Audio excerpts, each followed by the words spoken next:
Tonight, opposition concerns crime is rising as police numbers drop.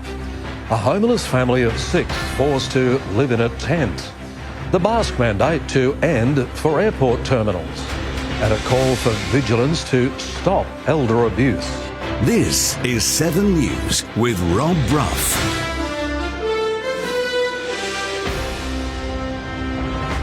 Good evening. Thanks very much for joining us. State opposition has revealed police numbers in Hervey Bay have dropped despite crime rates increasing. Small business owners are pleading with the Palaszczuk government to take action, claiming damage bills from break-ins are adding up to hundreds of thousands of dollars. Week after week, the list of businesses affected by thieves grows longer. We've had 3 break-in enters. We've had 4 broken windows out of that. And loss of trade, standing people down. $15,000 later, Christopher has decided to leave his windows boarded up to avoid the cost of repairs. Other stores are considering more drastic measures. They're starting to research getting roller shutters for the fronts of their businesses so they can protect their windows. The state opposition has revealed the number of officers at the Hervey Bay Police Station between 2017 and 2021 remained the same at 56. This year, the number was cut to 55, although the police minister says that doesn't include the 1 additional officer stationed at the watch house. But crime is increasing.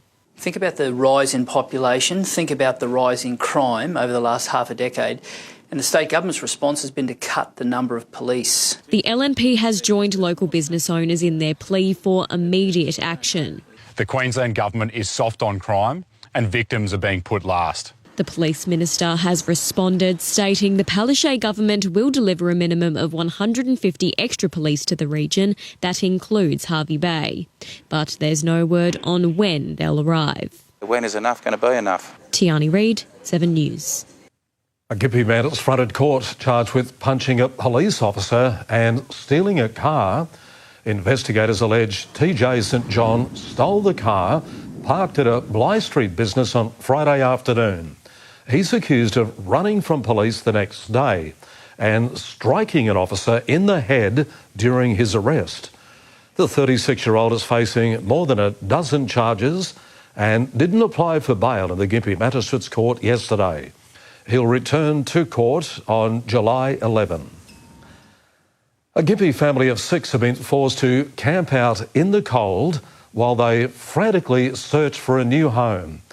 They're desperate to move out of their tent and into a rental, but every application they submit is being turned down, and support services are too busy to help. The Leavers spend their nights eating and sleeping in tents at Traveston. The lives of the Gympie parents, their 4 children, 2 cats and a dog are packed into these cars. We've been struggling with food, timber to keep us warm. Ben has been on the pension since suffering severe spinal damage in a fall while working security. His wife is his full-time carer. He says his family is trying to stay positive, but sleeping rough is taking a toll. All we're trying to do is huddle up together, try to get a house and try to stay strong all together. The Leavers are one of many families across the region desperate for a rental. They're being turned away at every property. There's usually 30 to 50 people per application. Ben is begging for help from anyone who can offer his family a home. He's struggling to find help from charities and support services stretched thin since the floods. They've helped everyone they can and their funds have been used. Ben is now looking to sell as many assets as he can, including the 2 family cars, to pay for a deposit on a house. It is going to be pretty amazing to get that feeling to finally have a house again and be able to sleep in an actual bed. Harrison Lance, 7 News. Our lowest paid workers will get a pay rise on July 1, following a decision by the Fair Work Commission to increase the national minimum wage by 5.2%. Workers will receive an extra $1.05 an hour in line with current inflation, or around $40 extra a week. These workers deserve more than our thanks. They deserve a pay rise, and today they've got it. Award rates will also increase by 4.6%. Travellers will soon be able to unmask at our airports across the state, with the Federal Health Minister recommending the mandate be lifted. The Queensland Government backed the move today. Sarah Cord has more. Rob, Health Minister Yvette Darth announced earlier this afternoon that staff, travellers and visitors to airports across the state will be able to take their masks off from this weekend. The Australian Health Protection Principal Committee, which is made up of all the nation's state and territory chief health officers, made the recommendation late Tuesday, claiming it was no longer proportionate to mandate mask use in airport terminals. They advised the states to ditch the mandate from as early as midnight on Friday. That move was today endorsed by the State Health Minister Yvette Darth, who said in a statement that the Queensland Government would lift the mandate in accordance with the AHPPC. But masks will still be mandatory on all commercial flights. Health officials say they're an important tool in protection from both COVID and the flu. Rob? Thank you, Sarah.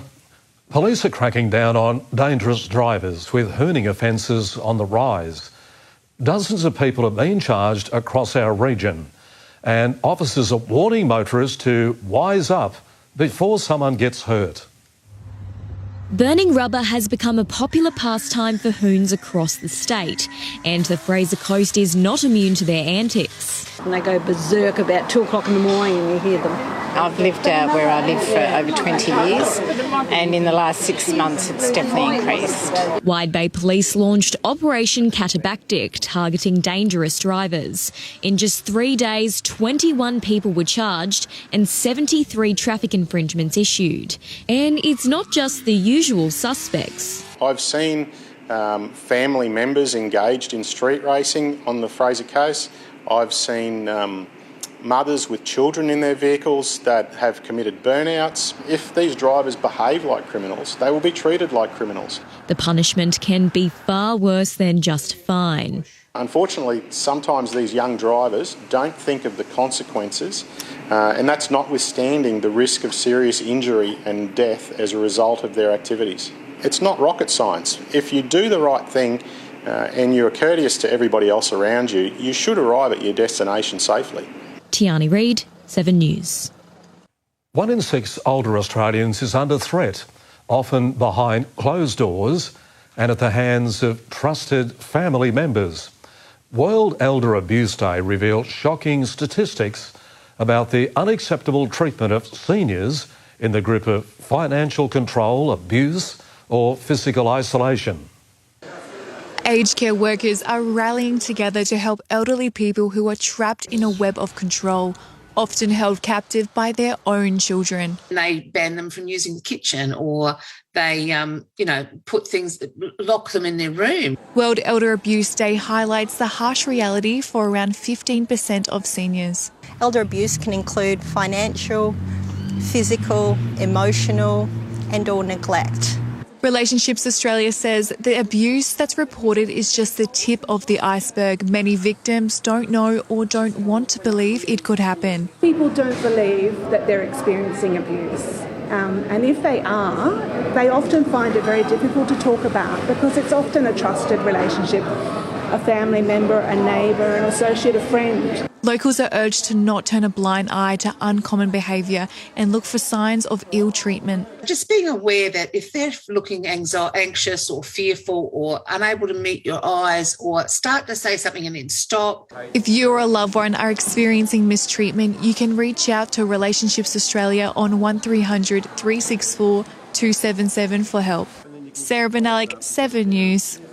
Granville residents might like to take an early shower tonight, with the water supply set to be shut off at 9 p.m. Wide Bay Water will be replacing the meter on Granville Bridge, and that's causing the temporary disruption. The supply is expected to be turned on again by 4 tomorrow morning. We'll take a break in a moment. Bundy swimmers are devastated by Council's decision to close Anzac Pool, and the shift to small-scale backyard farming to ease soaring veg prices.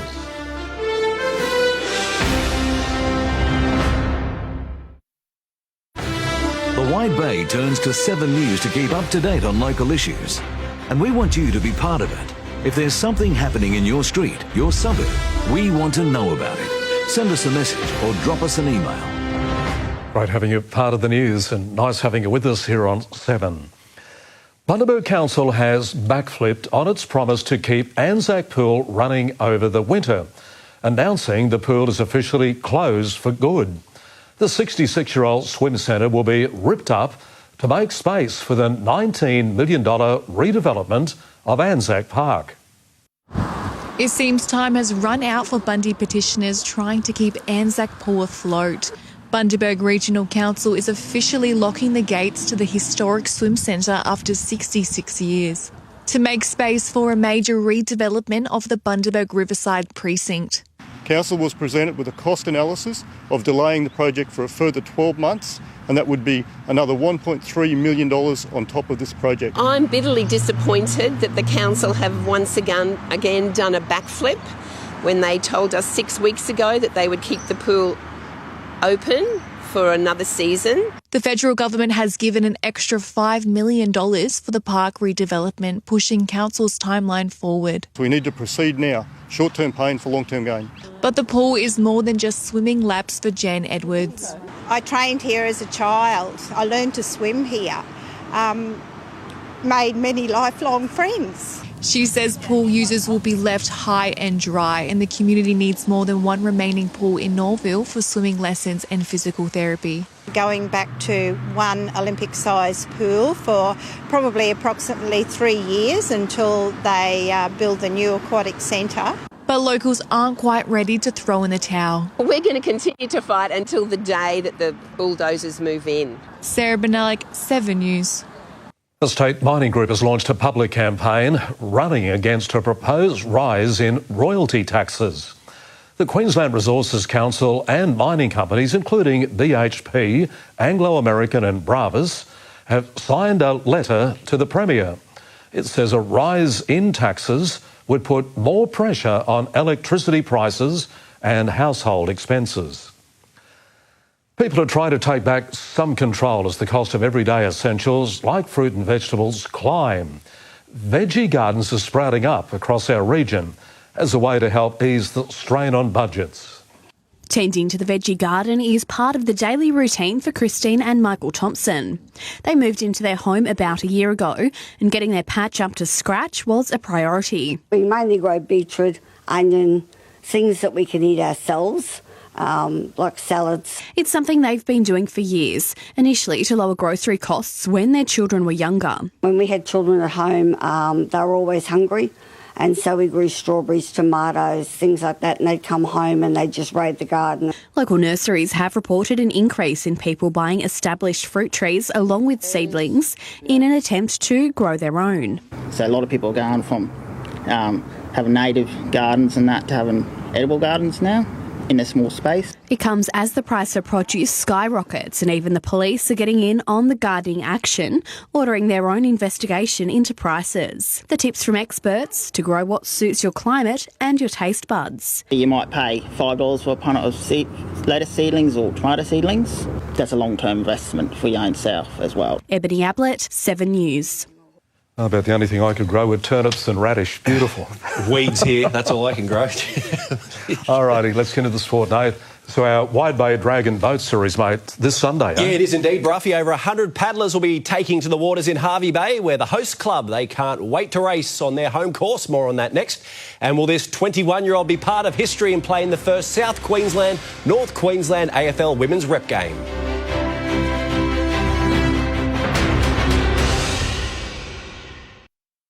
And welcome back to 7 News.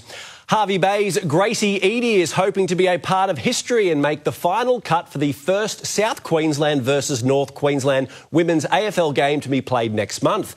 The 21-year-old hasn't played rep footy since she was in high school and can't wait to finally do it again. The men's battle between North Queensland and South Queensland has been an annual fixture for years on the AFL calendar, and in 2022, history will be made. A women's rep game will be played for the first time, and Hervey Bay's Gracie Eadie is keen to mix it up with the best. The funding is there and footy's getting bigger for women, like it's only going up from here. She played rep football in high school, but hasn't had the opportunity in the last few years. It'll be good if I can make it. It's a good opportunity, not something that really happens too often when you get up north out of the cities. Gracie was named in South Queensland's extended squad earlier this year, and we'll soon find out if she's made the final cut for the bid game. Just to be recognised is nice and actually get the opportunity to go down, and because obviously not many scouts get up these ways. Meanwhile, across the bay, Match Line from the Power is pushing for his 4th straight run in the Rep Carnival. Excited, pretty proud. It's good recognition, and I'm happy to be a part of the squad again. He keeps coming back for the Rep Carnival because it strengthens his skills and provides great opportunity to meet new people. You just try and soak it all in and learn from some of the more experienced blokes down there, and definitely the coaches as well. 5 other Wide Bay players are in the South Queensland men's and women's squads. They include ATW captain Taylor Jardine, Brothers skipper Tristan Taylor and Bombers newcomer David Briscoe. The final team will be announced June 28 and the game will be played on July 2. Fraser Armston, 7 News. Maryborough sporting clubs have won big with a $62,000 funding boost from the state government. More than 30 clubs will benefit from the grant, receiving $2,000 each to deliver safer experiences and support volunteers throughout our codes in the Heritage City. Notable clubs on the list include soccer side Doon Villa FC, the Fraser Coast Cycling Club, the Wide Bay Rowing Club and the Riding for Disabled Association. The Hervey Bay Dragon Boat Club is shooting for an upset win on home waters when they take part in this Sunday's Wide Bay Dragon Boat Series. It's an annual meet where more than 100 travel to the local surf club for the 200-metre sprint. Dragon boating may look like a serene sport, but these races are prime for battle. For the Hervey Bay Dragons, this time of the year is about returning home and defending their pride on home waters. Hervey Bay home ground advantage. We expect to do well this time round. They've spent the last year competing down on the Sunshine Coast for the South East Queensland Division, but on Saturday they'll dig into round 2 of the Wide Bay 4-race series. Bundaberg, 1770 and Kalula are the other competitors, and defending champions 1770 are the team to beat, already taking out this year's first meet. They have a lot of young guns in their boat as well, and a pretty good strong male population up there. 1770 and Bundaberg are both very competitive sides. Hervey Bay hasn't grasped the championship in more than 4 years, but are backing themselves as the underdogs this season. We led the comp early in the piece, so we're pretty keen to get back that title. Action will start at 9 a.m. and should wrap up by 11. It's good to see people getting out on the water, especially these beautiful waters of Hervey Bay. Fraser Armston, 7 News. Got that right. How beautiful is that? Let's just hope there's no real strong winds for them to paddle into on the weekend, Bruffy. Classy conditions, spectacular. Yep. We'll have a look at the weather with Liv coming up right after the break.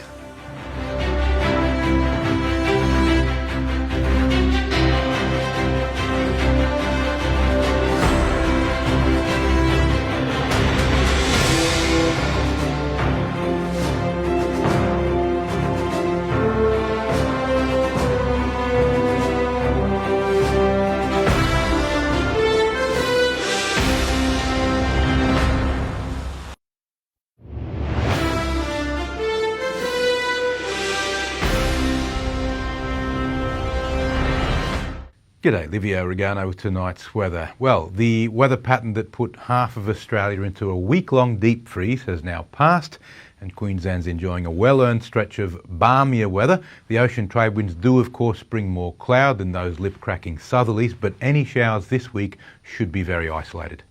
Last night got down to 13 degrees in Bundaberg, which is certainly more pleasant than 11, which we had the previous night. Today's top of 24 was also very agreeable, and most other stations followed the same trend. Let's look at the satellite loop now. You can see the trade wind pattern is back simply because we're getting to see the patchy cloud now in the Coral Sea. That's where the wind is coming from, having come from land for so many days before it finally started to turn around. So there is a bit of coastal cloud. Showers have been few and far between, amounting to less than a few millimetres in most cases, and generally most places had a day of fine weather. On today's chart, we have two high-pressure systems now, both of them quite weak. One's way out to the Tasman Sea and another new one is moving over Central Australia. This zone between them is a zone of very light winds, which has made for a very pleasant day, though a little bit of cloud, slightly more of a southeasterly trade once we move north because the isobars are just that bit closer together.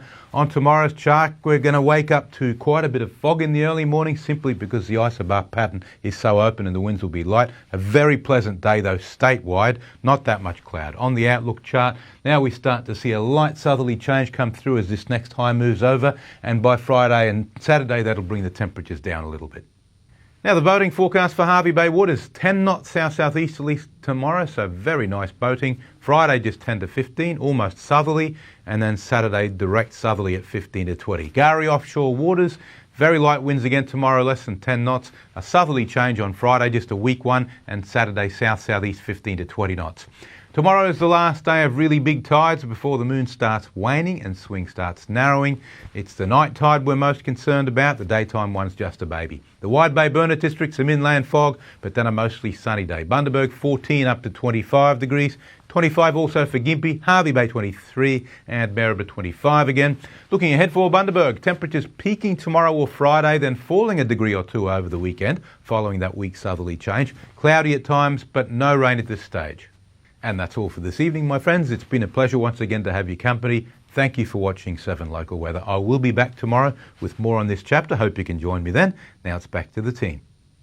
Livio, thank you very much, mate. Thanks for your company, folks. And of course, anything you'd like to catch again, you can pick it up on our 7 Plus app or our page, 7news.com.au. From the team, catch you tomorrow night. Good night.